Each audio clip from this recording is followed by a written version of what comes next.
Coffee matters most when cared for from plant to cup. We're committed to roasting and delivering a coffee drinking experience to be remembered. This podcast is brought to you by Cielo Coffee. So welcome, you join us on our first podcast. This is our little intro to what it's all about and what we're going to be doing over the next year. Coffee. This is all about coffee. Coffee. So who are we? Who are we, Nick? I'm Nick. Oh, yes. And who are you, Linda? I am Linda, and we are married. So there's a treat for everyone in store. Oh, no. And we are the co-owners, founders, whatsitters of Cielo Coffee, which is based in Yorkshire, in a town called Garforth. That's our origin. And what do we do? So we have been running cafes, coffee houses for about 10, 11 years. And then we, in the last few years, have started roasting coffee as well, which is all down to you, Linda. Well, that's right. Thank you for that recognition. You know your stuff. Yeah. And I just love creating moments for people just to connect. Definitely. And that's probably what drives us, what gets us excited, what gets us out of bed in the morning. And we started kind of looking at our local community and thinking, how can we not help? How can we kind of be part of it, really, and get involved and hopefully be some kind of important part of it that creates community for people, maybe people who are a bit isolated or need somewhere to find others. And I think we've seen some of that come through, which we'll talk about in the coming weeks. But yeah, it's definitely kind of coffee and beyond coffee, which is why it's the experience thing, really. What is beyond coffee and where can it take us? What other things do you think we're going to chat about in these? I think we'd like to interview some people, maybe some people in the industry, maybe some people in the cafe. I think we'd like to do some origin stuff. We've been to Uganda. We'd like to go elsewhere. And there's a lot of that going on at the moment. And it's not just a bandwagon to jump on. I think it's really important to see the ethics of where coffee comes from, but also, there's an impact to be had on community there as well.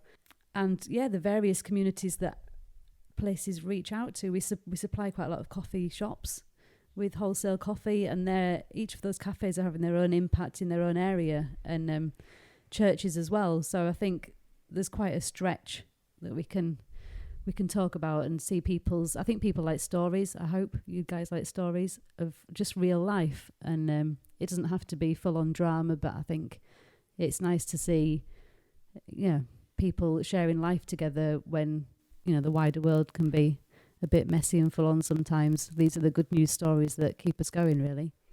I love it. Well, I'm in. Good, because you started it. And I guess about us, more about us, we can't just chat about others. On the who are we, we've got 4 kids. Yeah. It's your fault. Busy. We've got a 12-year-old, 11-year-old, who's nearly 11, and a 6-year-old and a 3-year-old. So there'll be stories, no doubt, that spill over there as well. Yeah, they're not drinking coffee yet, but... No, but that's where we are. So you've got a bit of background experience in this, Linda, haven't you? What did you... Tell us a bit about your professional experience in radio. Oh, yeah, loads of it. I went, no, not at all. No, you just had... childhood dreams. I had Pudsey FM. So when I was like 8 or 9, I got this teddy bear through the post. A delivery guy brought him to the door, and I was very excited to open the box, and randomly it got delivered on Children in Need night. So I got this bear out, which wasn't Pudsey Bear, but I called him Pudsey for that reason.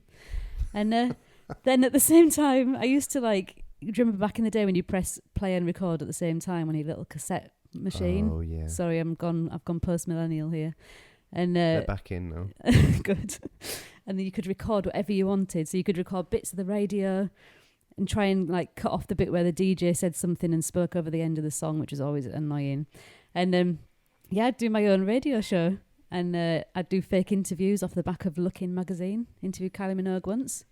Favourite colour was blue at the time. Wow. So 8-year-old Pudsey FM. So you got some experience to bring to the Oh, table yeah, here. yeah. I mean, I didn't know watch this out, when, world. when I agreed to do this, I didn't realise, I needed a bit more experience, really. Yeah, sorry to show you up. Any recording yourself there, Nick? No.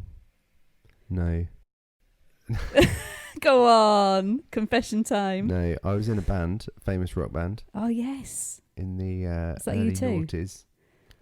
No, we were nearly as big as U2, but unfortunately it didn't quite happen. So, but we could do the jingle. Maybe I should get them back together again. And yeah, we should definitely have that. We got to know what we bring to the table, and you bring the jingle. I wasn't in Pudsey FM. I wasn't invited, so you would have been 4 at the time, which is yeah, depressing for me. Awkward.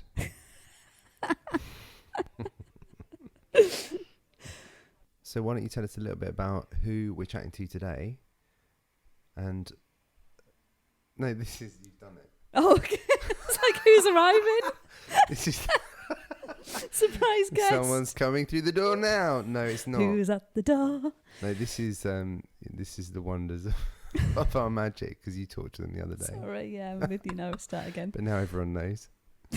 So tell us who you're talking to from the other day, because I've heard clips and it sounds that was a great conversation. Who was that with? Yeah, it was really fun. I was with Sara, and she used to be our roaster, and then she went off travelling, and she's taken her coffee experience with her to go and work her way across Europe, really. So I've chatted to her, seeing what she's up to, what her plans are for 2020.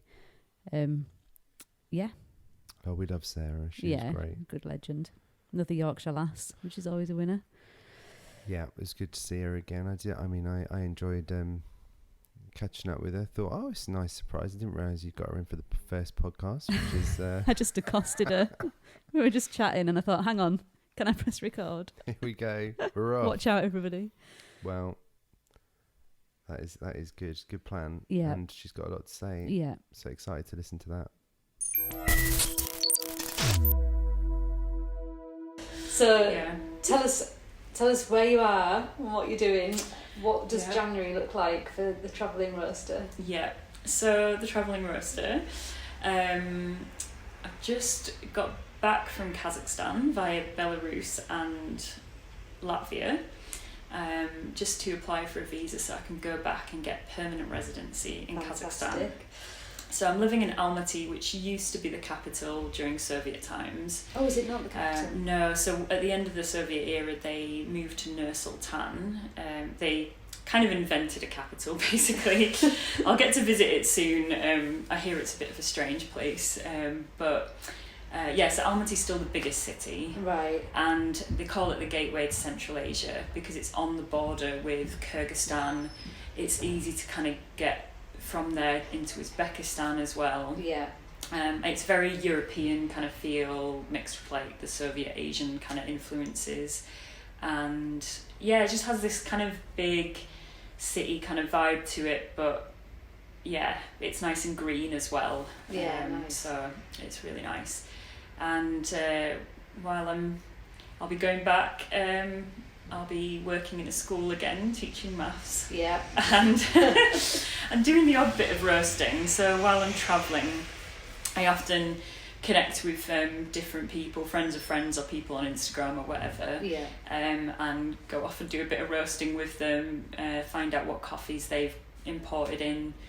Sometimes they ask for a bit of advice, which I always feel very privileged to very good, be involved in that. Why not? Because I think for me roasting was always such an intuitive thing. Like I didn't have like extensive training. Yeah. What do you mean? Sorry, the training at Cielo is on the job. Yeah, very intense. But I think I've always said I'm like a jack of all trades, master of none. Yeah. Like there's not many things I'm that great at, but probably typical youth worker is my background.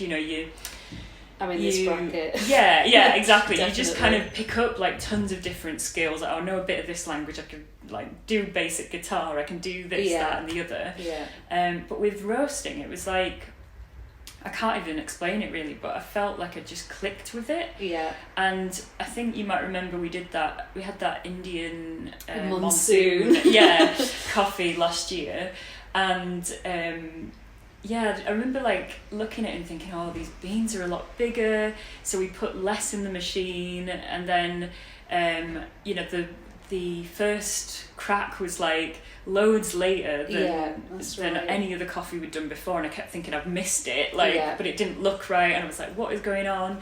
And then it looked different, and anyway, in the end, I think you'd like sent an email to a roasting friend. We messaged our quads, didn't we? Yeah. Like, help, do you get this coffee? And they were like, oh no, that's what we did. Yeah. And I was like, oh, phew. That's so encouraging, isn't it? It's like we'd either all got it wrong, or encouragement gets you somewhere. Yeah, so I think I really love that like, I kind of feel like I've found something that I'm good at, and I'm not saying that I'm a big-headed way, literally, it's probably about the only thing I'm good at, but just being able to pick it up in different places, and it's, you know, it's a nice way to meet people. Well, I think that's why they can ask you for advice, isn't it? Because I think it's a weird thing, because everyone talks about it being very scientific, and obviously a lot of chemistry involved in roasting, and you can go down all that path and do all the qualifications with chemistry, but I'm not massively scientific by nature.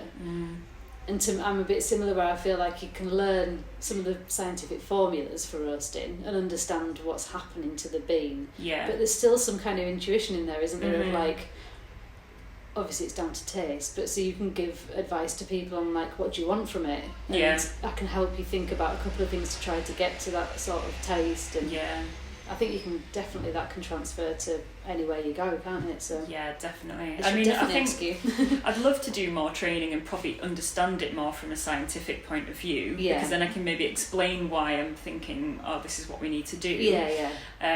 But it is, I do think it's not necessarily something you can completely teach. I think it's something you kind of have to have a bit of a feel for. It probably sounds a bit hippie-ish and out there, but well, it's experience, isn't it? I think months of experience or years of experience is better than just, you could never sit any of the exams without having done some time on it anyway. But.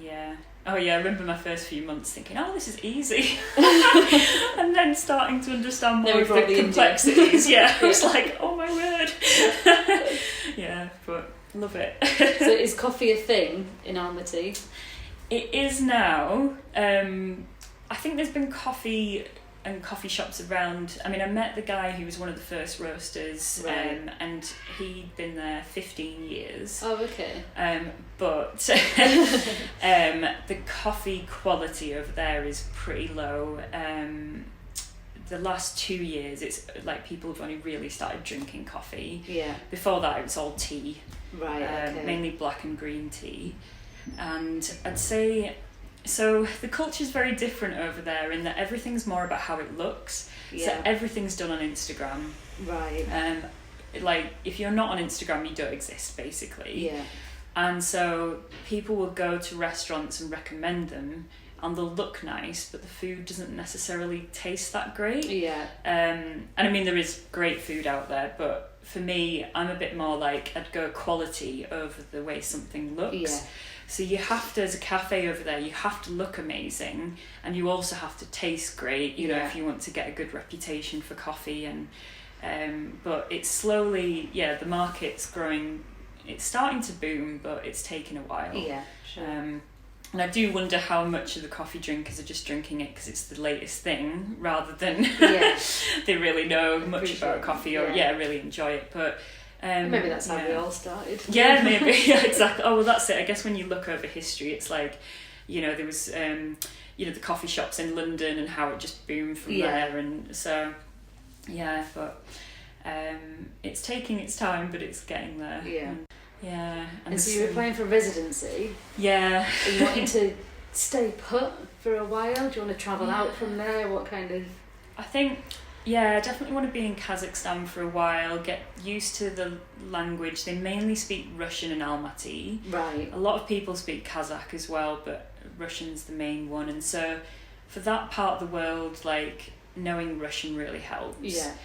And it's just kind of getting to grips with that culture and how things work. And I'm making a lot of contacts in coffee, so it's good for me to be there. Yeah.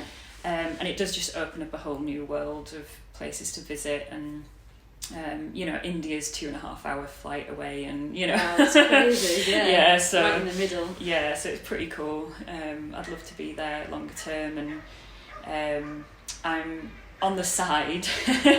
I'm doing some anti-trafficking stuff, so I do that voluntarily. Is that with an organisation? Yeah, so there's an organisation called Sparking Freedom, and they've been working mainly with girls in brothels out there. Right. But my background is in awareness and prevention of human trafficking. Yeah. I did that for a few years in Poland, and so I've been helping them get that set up. So we've created presentations for schools in villages to prevent girls from being trafficked.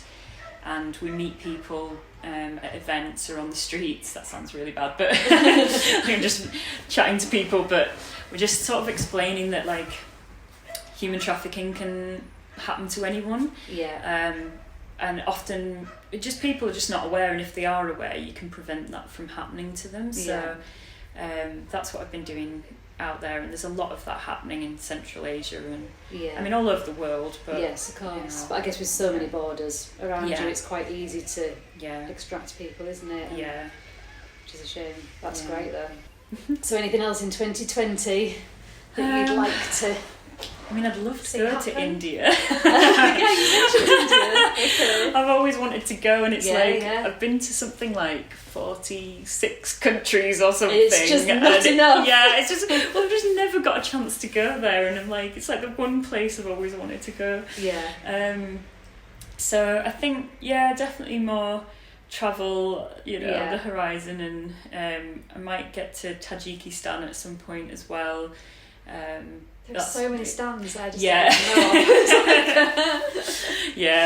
I know. I was thinking about this on the way over actually, because stan means land of, so it's land of the Kazakhs and stuff. Okay, that makes more sense. Yeah, because I think people lump places like Kazakhstan in with Afghanistan or Pakistan and things like that, but they are quite different. Yeah. So, but I'm sure there's some cultural similarities. But maybe Afghanistan. Maybe that would be. I don't think they drink coffee there, but.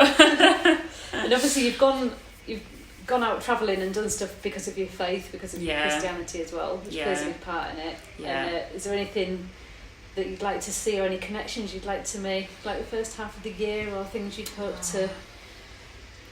What kind of things would you like to see God get up to? I think in Kazakhstan, the testimonies you hear out there are astounding. I was in Kyrgyzstan and I met this lady who she'd met Jesus, and her whole family were Muslim and basically beat her up and kicked her out of the village. Wow. And she then went back. Wow. Which she's telling me this and I'm like, oh my goodness.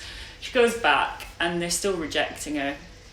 But she notices that there's something that's needed in the village, and that's a school. Right. And she creates this school for 100 kids. Oh, wow. So not even a small thing. Not let's start with you 5 kids. Let's build a whole school for 100 kids. Yeah. Somehow manages to raise the money, which for a woman who's not married in that culture as well is again almost impossible. And she does all of this, and she has an opening day with the mayor of the village, and 200-300 people turn up, and she gives a testimony in front of these people that want to kill her, basically. That's so brave. And I'm like, oh my goodness, and then I think now some of her siblings have become Christians, really? And and these are kind of stories you hear over and over again out there where people are rejected by their family as soon as they become believers, but they're making such an impact. People see their faith as really genuine, and it makes a difference in their life. It's not just go to church on a Sunday. If you're going to choose God, then you are rejecting your whole life. Yes. It's a much bigger choice in a way. Yeah. It's not just this seems like a nice idea, Yeah. So I think for me, I just want to see more of that, and how can I, as an annoying foreigner, what's my role in that, I guess, is what I'm exploring now, because I've met a lot of missionaries while I've been travelling, and not to be judgmental at all, you know, I know it's a difficult thing to do, but I've seen many times like people not really having much of an impact, and I know that some of it is about trusting God and just kind of being in that place where he's told you to go, and sometimes it does seem like nothing's happening for decades. But sometimes nothing is actually literally nothing's happening. They've just got this really comfortable life in, you know, this country where other people are really struggling. And I think I'm like, well, what does my life look like out there? And actually the people that are going to make the most impact are the local people, because you know, if I go along, I'm selling English Christianity, you know, I really want people to get a hold of what the kingdom is rather than being colonial. Exactly. Definitely don't want to do that. And so these are sort of things I'm exploring a lot and kind of asking God, and I guess I'm asking him to really give me a heart for the people there as well.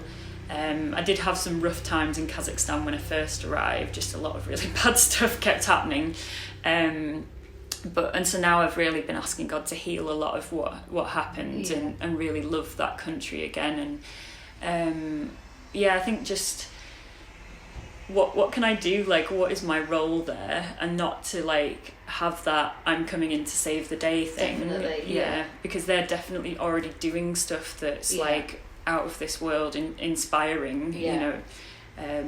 So no, that's really interesting. Obviously like this podcast isn't going to be, you know, it's not a Christianity push at all, but you've got a faith and I've got a faith, and I think that's part of or nearly all of what's taken you on your journey and adventure. And I think it's important to, you know, coffee can be a motivation and can be a tool along the way, but I think it's important to talk about, you know, what takes us where we are. So thank you, it's very honest. That's all right. And what's your Instagram Oh handle? goodness, I don't know. Is handle the right word? I think it is. Whatever it is, world. I better check that, because has it got an underscore? So I think it does have an underscore. I think it's, let me check. Travelling with 2 L's, because I know Americans spell it with just the one, so it's travelling _ roaster. Travelling _ roaster. It'd be good to follow Sarah, see what she's up to, because the journey will go around coffee, and there'll be lots of coffee stories, lots of people stories, and lots of people trafficking victories, and we'd love to keep in touch and see what you're up to. And next time you're back, we'll catch up again. Great. Cool. Or maybe we try it virtually over the over the internet, interwebs. Thanks, Sarah. Happy New Year. Oh, thank you. Happy New Year. So we'd love you to subscribe and go with us on our journey. We've got some weeks ahead, and we'd love you to set out with us. We've got some offers we'll be doing, bits of coffee information we'll be giving you, so it'd be great if you could follow us. And we've got Instagram, we've got Facebook, we've got website, we've even got the old TikTok starting, which is epic. So find us out there. It's CLO, which is just CLO coffee, and you'll spot us around the place.